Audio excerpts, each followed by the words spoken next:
Hi, I'm Ed Bacon, the rector of All Saints Church, Pasadena. Whoever you are and wherever you find yourself on the journey of faith, I hope that you'll find something here that speaks to you. Welcome. Good morning, everyone. Great to see you. Thanks for being here. It's a very important moment in human history.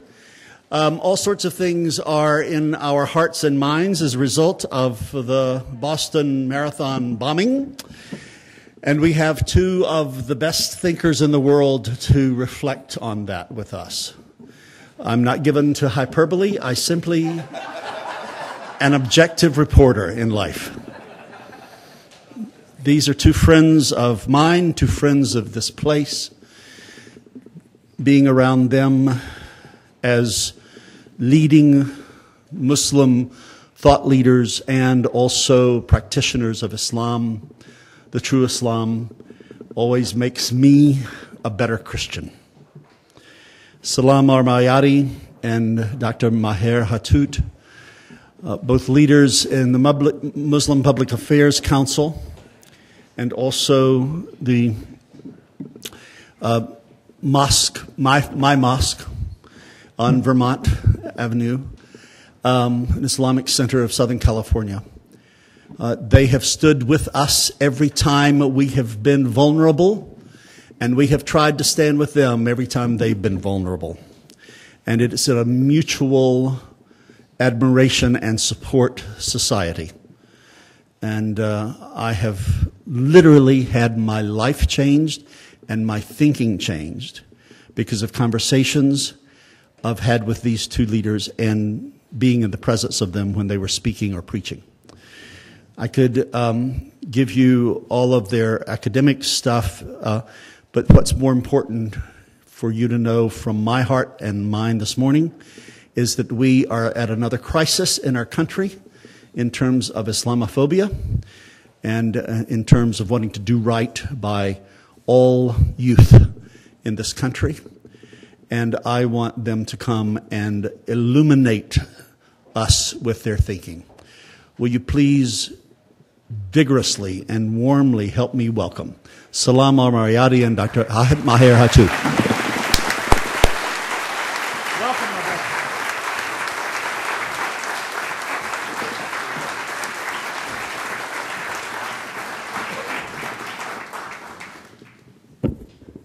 Thank you very much for your super generosity in your introduction.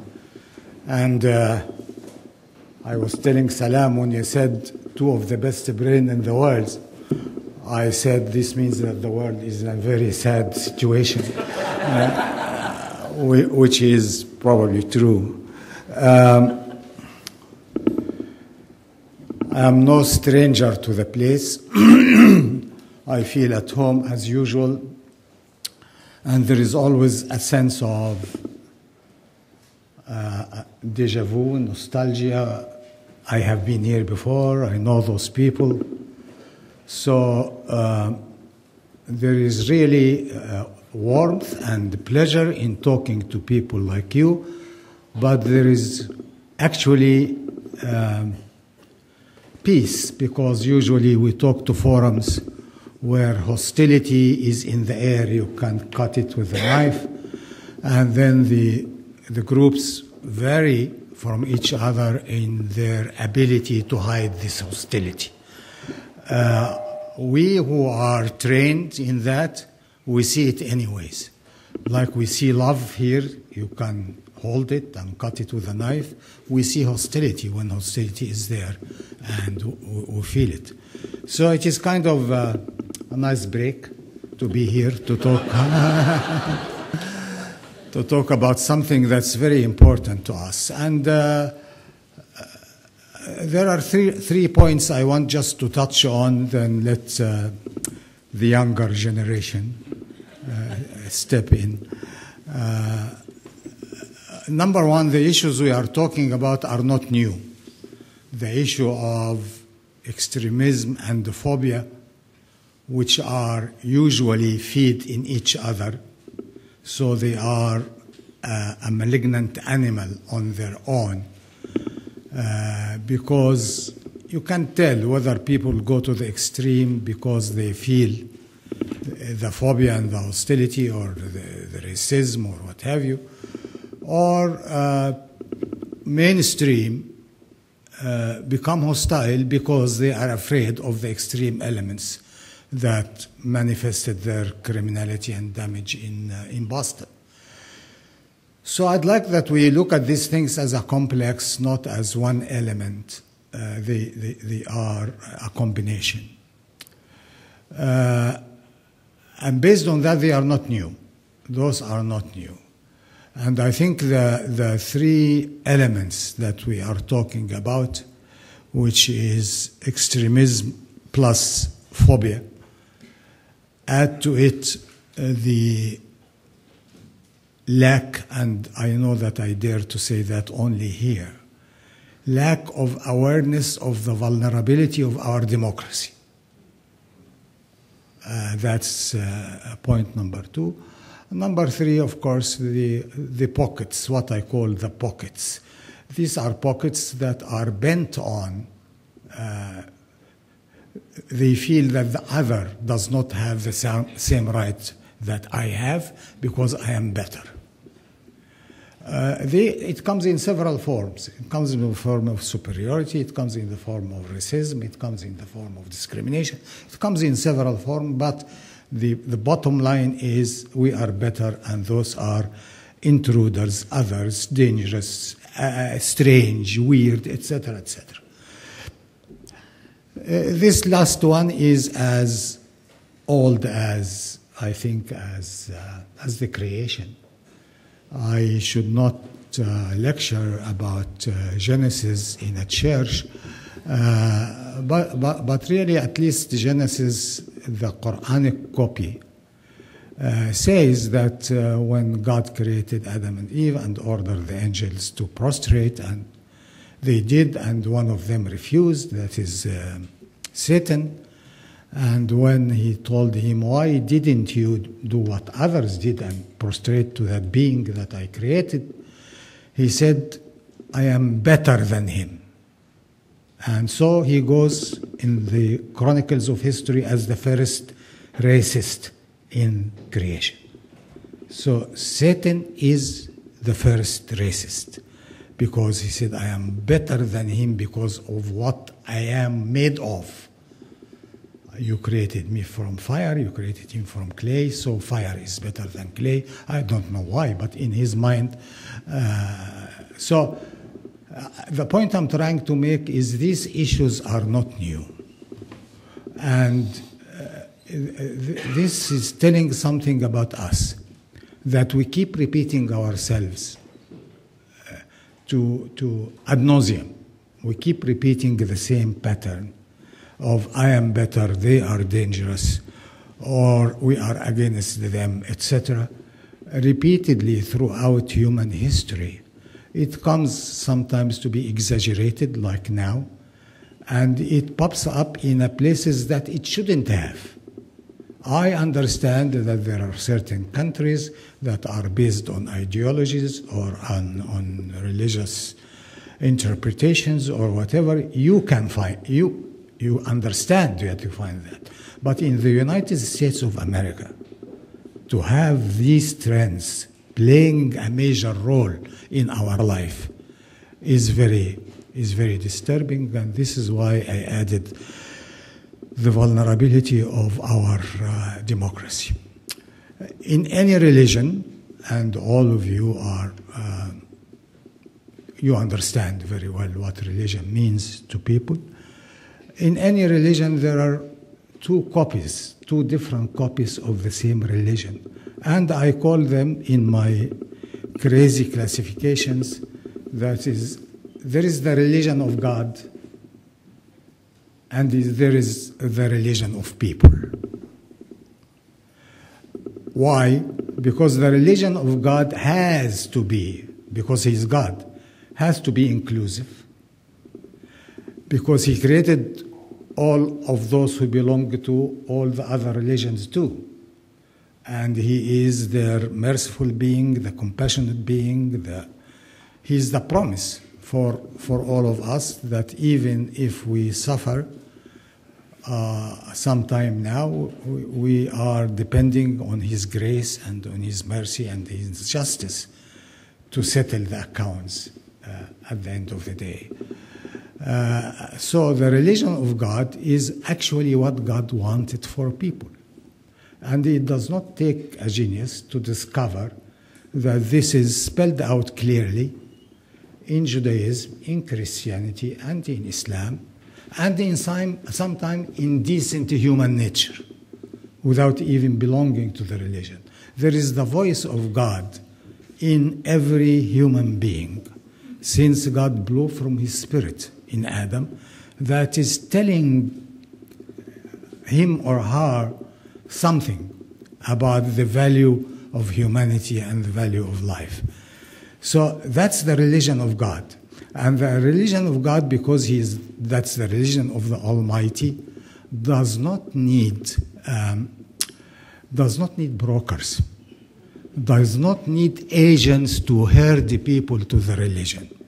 This is the religion of people that wants to bring everybody here, and everybody who is not under my tent, under my roof, to say the least, is a suspect. That's this, if I'm very spiritually generous. He's a suspect, he's an enemy until proven otherwise.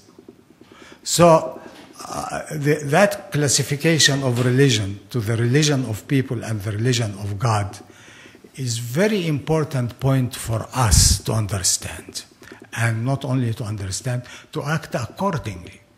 I don't understand why a Muslim should be so keen almost to force, and sometimes actually to force, other people to be Muslims.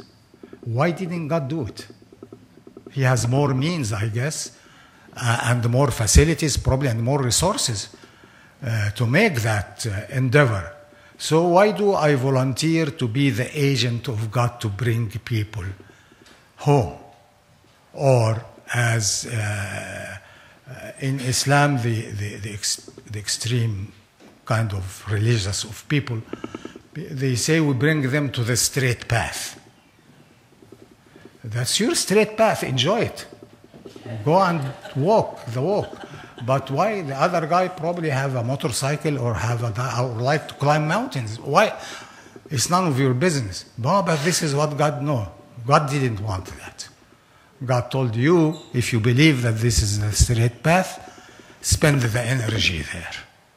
Leave the others to find their own paths.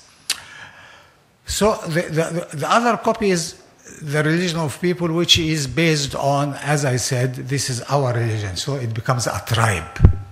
The religion becomes a tribe, or becomes a nation, or becomes actually a gang, for a better, more accurate description. And so anyone who is against my gang, or against any person from my gang, we are all for one and one for all. This is the Three Musketeers becoming the 3 million trillion musketeers.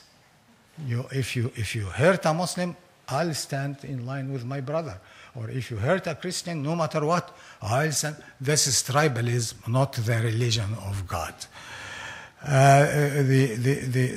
The last point I'd like to make it clear is, it is weird to have this problem in the United States if it is really the United States they told us about. And I can understand that very well as an immigrant. I am American for 40 years, like older American than most of the people maybe in the room. I very deliberately, myself and my wife, where she is, and we decided that this is the place to bring up our children. So we are sensitive to that. I'm very sensitive when I see the dream is threatened or undermined. And this is probably another topic. If they allow me again here, I'd like to share my thoughts about the vulnerability of American democracy. But really, we call it democracy. Let us examine that. They call it the rule of the majority. We know very well that it is not. It is ruling by the minority, no doubt about it. I don't think that the majority, any one of them, can dream to have the money to run for an office. So it ends up the minority that are ruling. And it is the lobbies, as simple as that. On the day of Boston tragedy, they did not pass the bill for background checks on guns. It's mind-boggling. You just saw with your own eyes that what laissez-faire policy with weapons can be so destructive, but on the same day, as if there is even no regard for the feelings of people. Postpone your decision 1 week, make it down 1 week in mourning, then come with your brilliant news that everybody needs a gun without even being checked. We are not saying prevent guns. Ask the guy, like you give a driver's license. You ask people questions to allow them to drive. I don't know. I think guns are more dangerous than driving a car, except if Salam is the driver. So those are the several points that I wanted briefly to share with you, and I hope we think about them more. Thank you very much.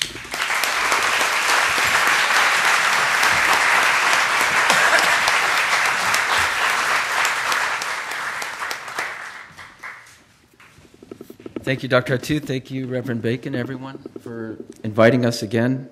And if Dr. Atut referred to me as the younger generation, we're in real trouble.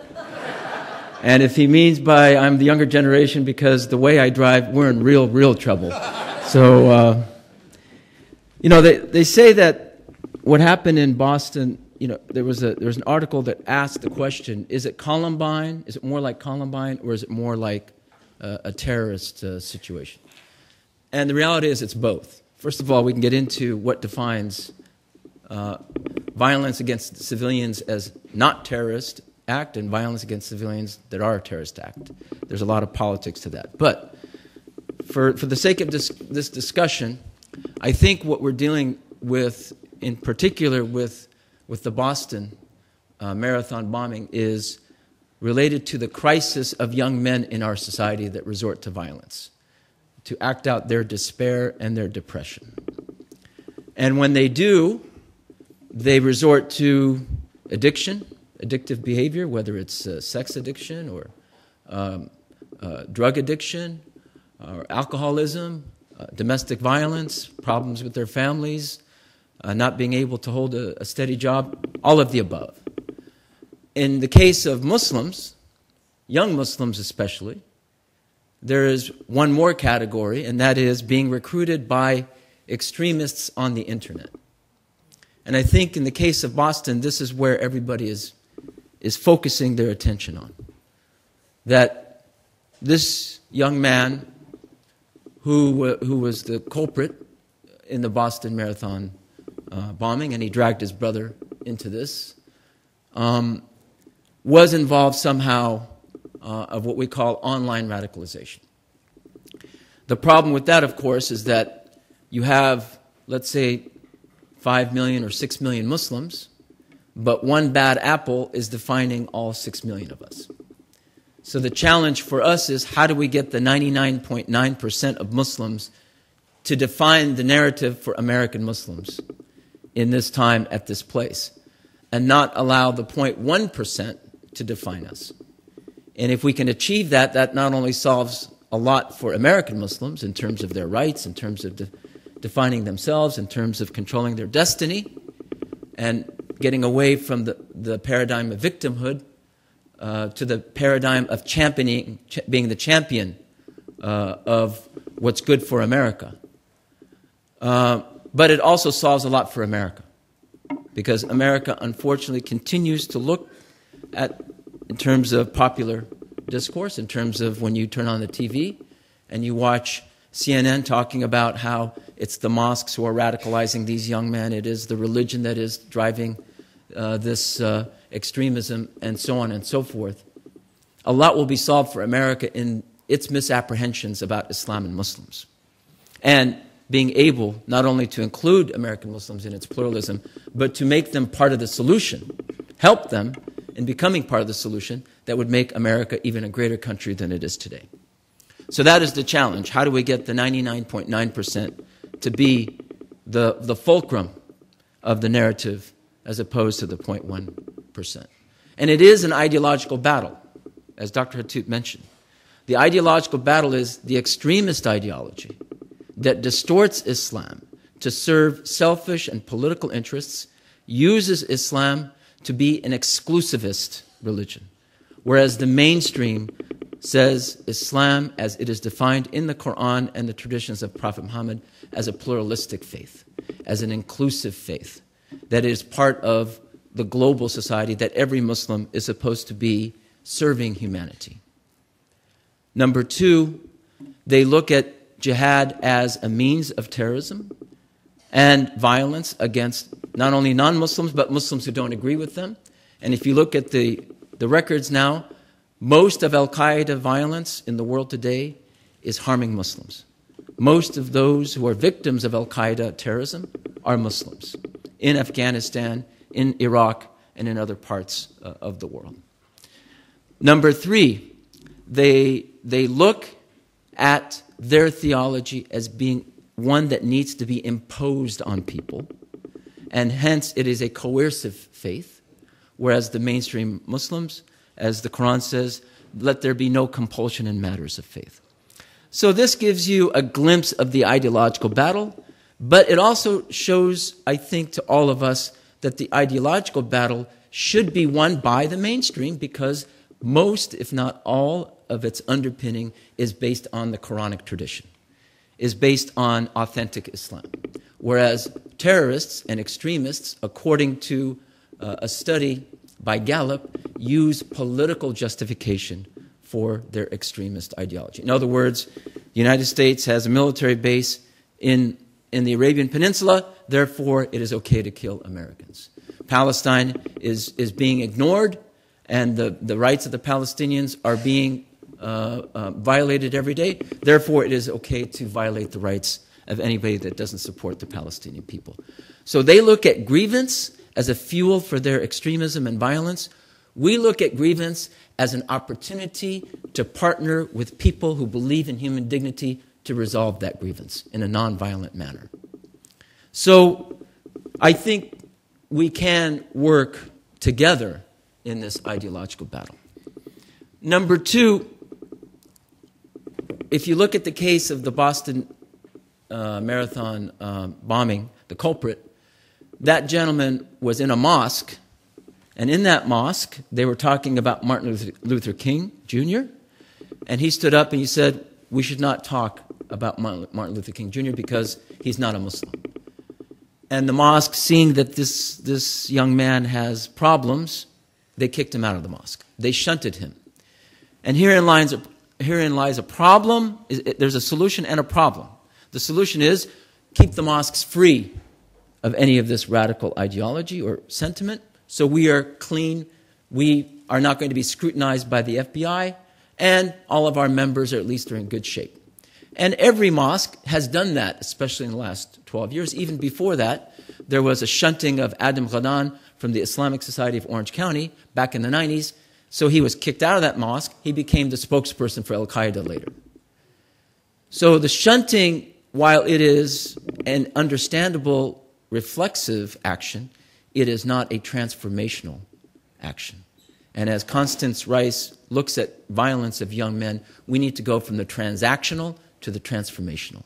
We need to invest all of our resources in dealing with this problem and not just have a reflex action whenever we see a problem.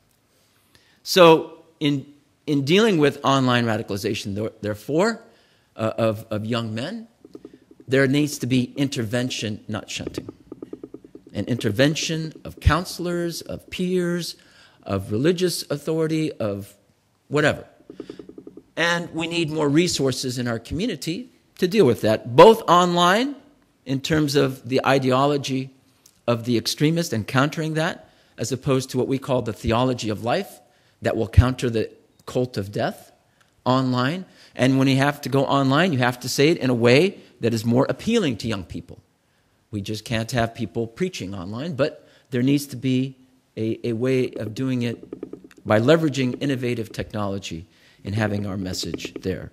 And by training leaders of mosques and houses of worship in intervention as opposed to just shunting.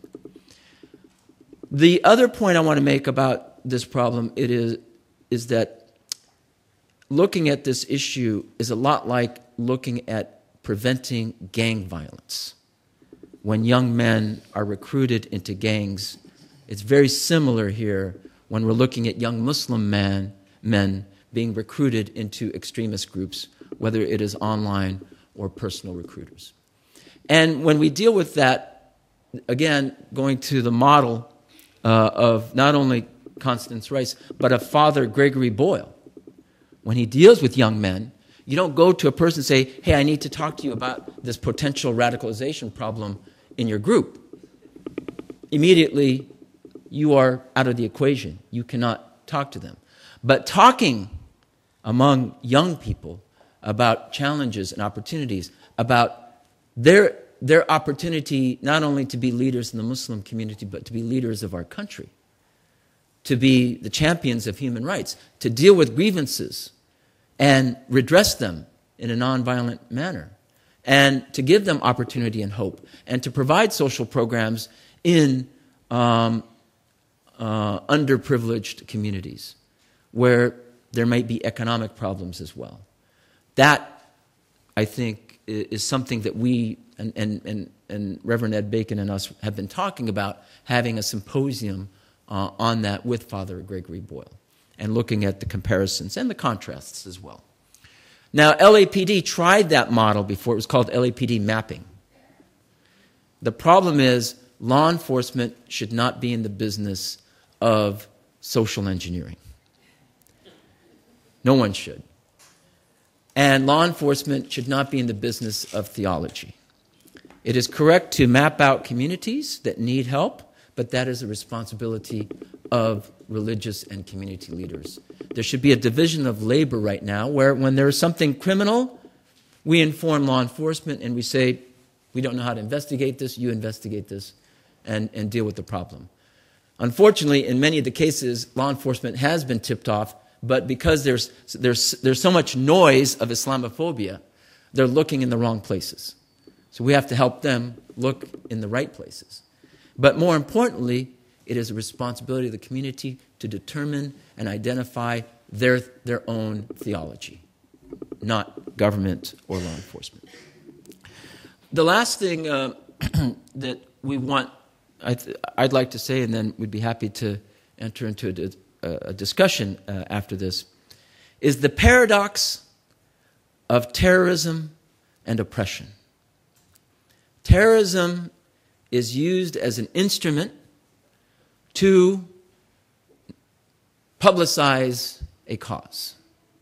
This is the mentality of the terrorist groups, that because Chechnya is ignored, because Kashmir is ignored, because the Northern Ireland was ignored for so long, let us use terrorism as a means of publicizing our cause.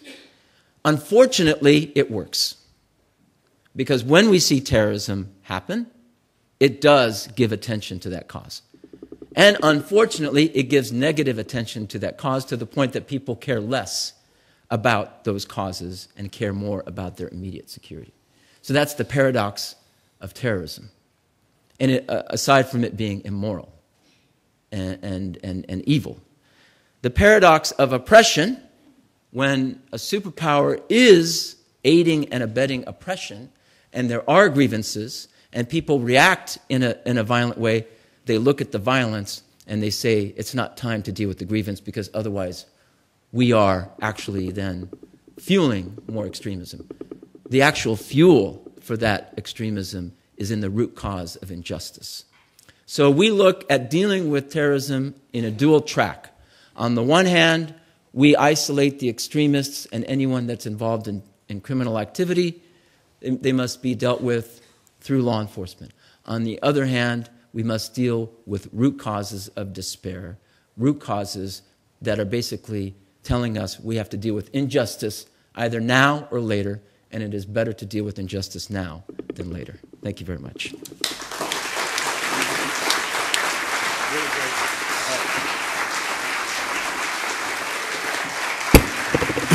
Thank you, friends.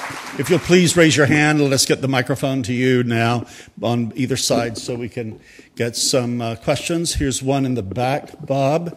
And is there one on this side so we can go ahead and get the mic into your hands? Okay, go ahead, Patrick.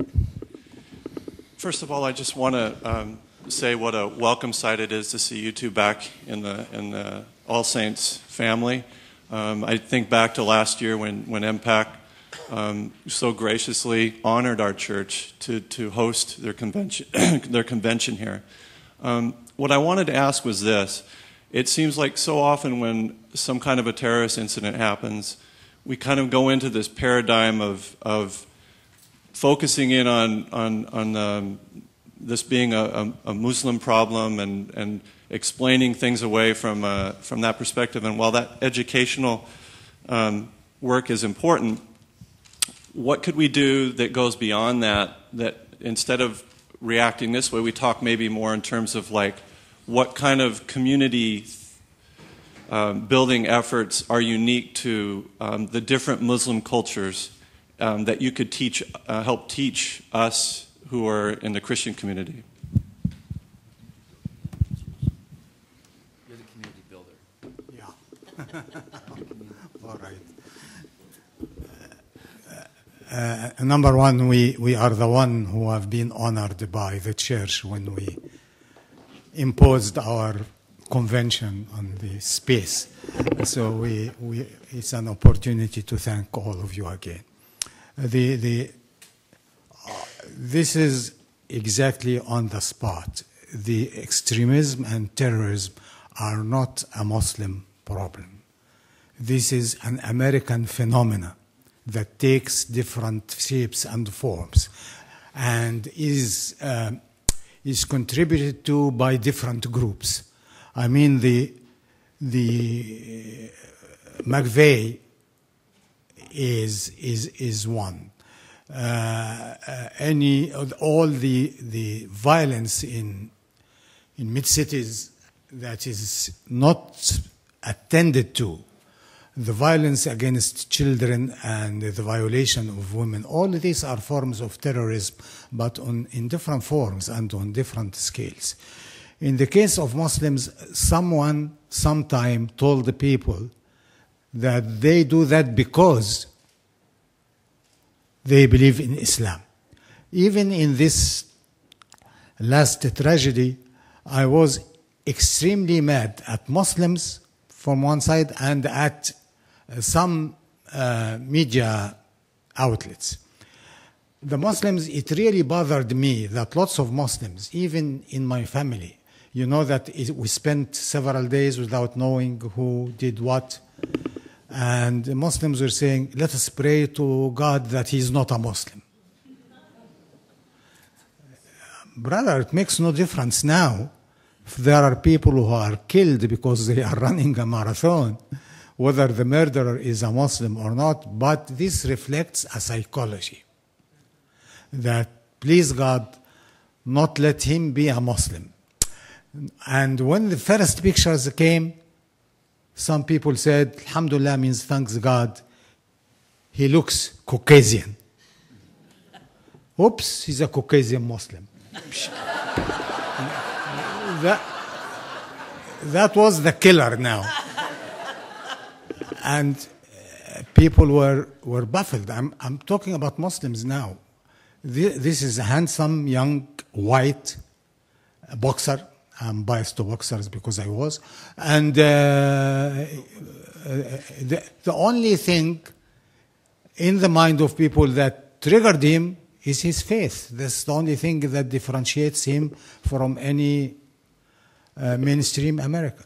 So I was blaming Muslims for acquiring this attitude. I think the healthy attitude is this is a very, very huge problem, that regardless to the faith or the ethnicity or the color of the perpetrator, we need all America to rally to be sure that this does not happen again. On the other side, I found so many analyses on the media that's exactly making the same point that is driving Muslims to that kind of psychology. They're saying he's a very nice guy. We interviewed the neighbors. He say he's so sweet until he became an observant Muslim. What kind of message are you sending here to Muslims and non-Muslims? Thanks God I have been an observant Muslim for 70 years now. And so what? I should have committed about 700 crimes by now if this is the issue. The issue is not this. The issue is exactly the question you asked. What can we do to help winning this ideological war? And I believe that there are so many things. We are sure that within the media there are voices of integrity and honesty, and we ask them to change the microphone to make it louder. And there are citizens like you and forums like this that we should have 10 times more than what we have. And as I said, this is an old problem since Adam and Eve. We shouldn't expect it to be solved in few months or in few years. We have to be at it as for the sake of being human beings.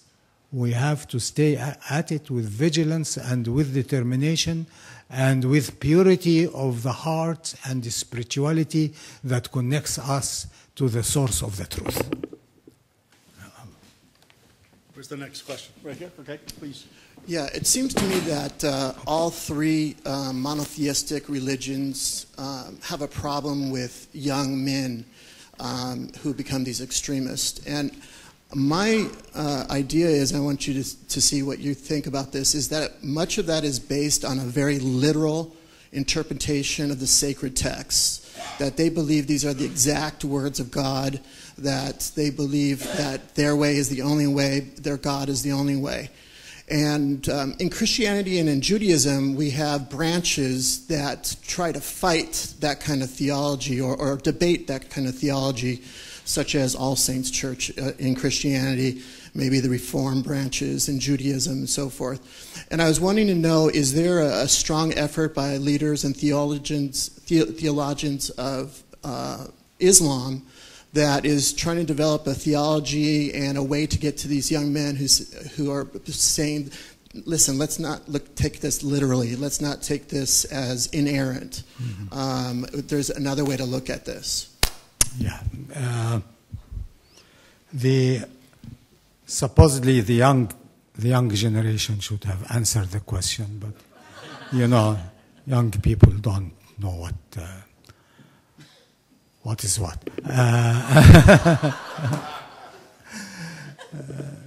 I'm taking so many risks because he's driving me home. So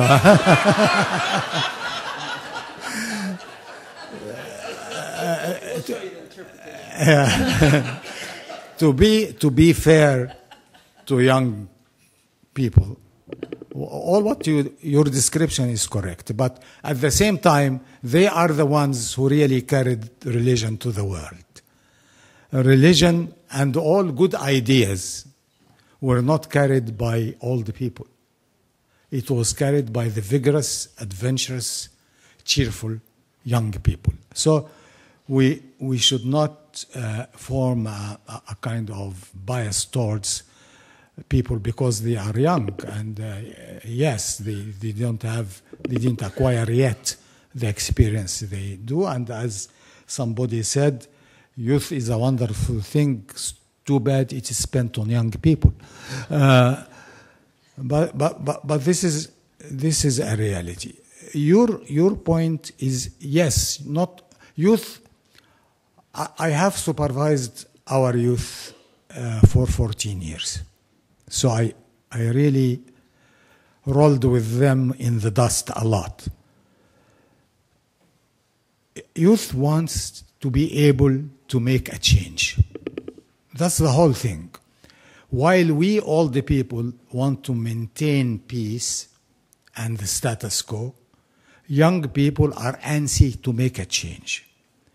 And so the golden opportunity is to invest that in, yes, we wanted to make a change for life, not for death. And when you wrap yourself in dynamite and blow yourself up in a building, you are not making any change. You are killing yourself and killing others, and if you believe really in the day of judgment, you might be in big trouble up there. So the effort, this is why I believe that every Muslim voice that is dealing with this problem or involved in these battles of ideas should spend 90% of the energy on young people and 10% on allaying the anxieties of the older people. Older people need group therapy and psychotherapy. Young people need a plan to make a change. You will make a change because the world is full of injustices and your grievances are right. And the point of the extremists comes that eloquent orator who garbs himself in religion, wraps himself in Quran, that he deliberately ignored the real meaning or this is what he understands, and he mesmerizes those people and convinces them that this is the way to change. Don't listen to the other folks because they are cowards. But you are not cowards. You are ready to die for the cause. And when you die for the cause, paradise is waiting for you. And I keep telling them, don't take this risk because you might be faced with a big surprise. I mean, see first what God expects from us as human beings. And it is not mystery. He said in all the books, he said, this is what I want from you. So don't take foolish risks and jump into the other side because it might be the mistake not of your life, it will be a mistake of your eternity. So it is an educational effort, but with a backbone. I feel that Muslim so-called authorities are very soft when they confront that. They give it the usual. Sheikh so-and-so is killing people, allowed or not allowed. No, in Islam it's not allowed and life is sacred. But go the further step. So why is this young man is going to kill himself or herself? Step further. Give them the alternative.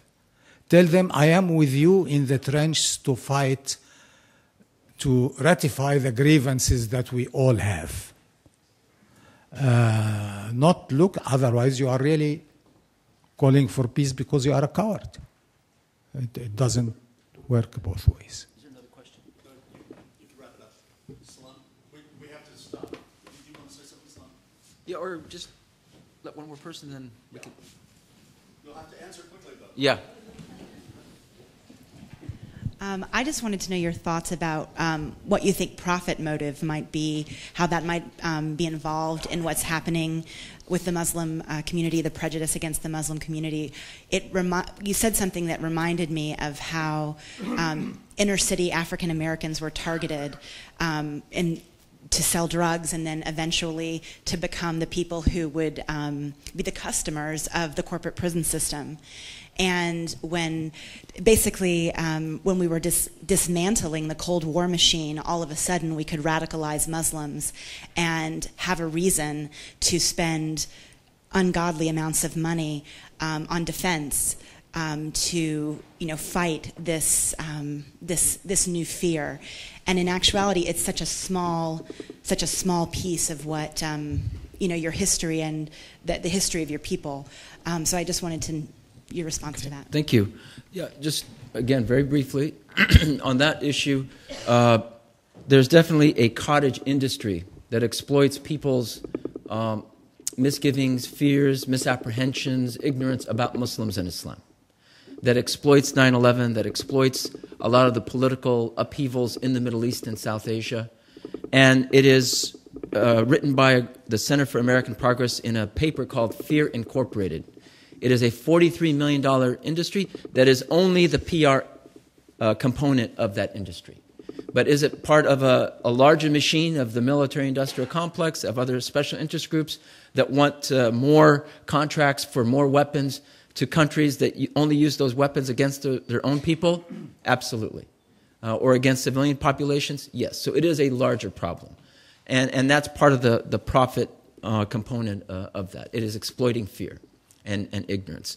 The other point in terms of whether we have a reform movement or a different branch of Islam to deal with texts, I think right now or throughout our history, we never move away from the text, but obviously we're talking about interpretations of texts. And it's not so much you have to have a different interpretation of the text to say that murder is wrong in this particular case. Murder is wrong. You don't need a fatwa, a religious decree to tell people that. However, it is more of a socio-religious issue in terms of where the psychology of Muslim masses are going. And if you have so many, there's fratricide in the Muslim community, so it is an issue of psychosis for us.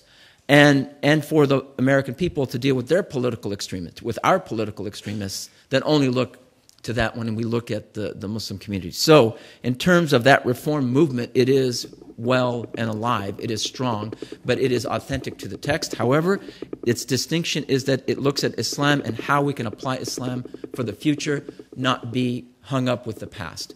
It looks, as we said before, in terms of pluralistic theology, not exclusivist ideology. It looks to the theology of life, not the cult of death. It looks to women being a part of the affairs of the Muslim community and not to violate the rights, so you can violate the rights of society at large. And back to what Dr. Hathout said, the religion of people versus the religion of God, it reminds me of also what Frederick Douglass said in terms of slavery. He made a distinction between the Christianity of the land and the Christianity of Christ. We are looking for the religions of God in terms of moving us forward and getting away from the religions of those who exploit religion and then justify racism, plundering, and killing. Thank you.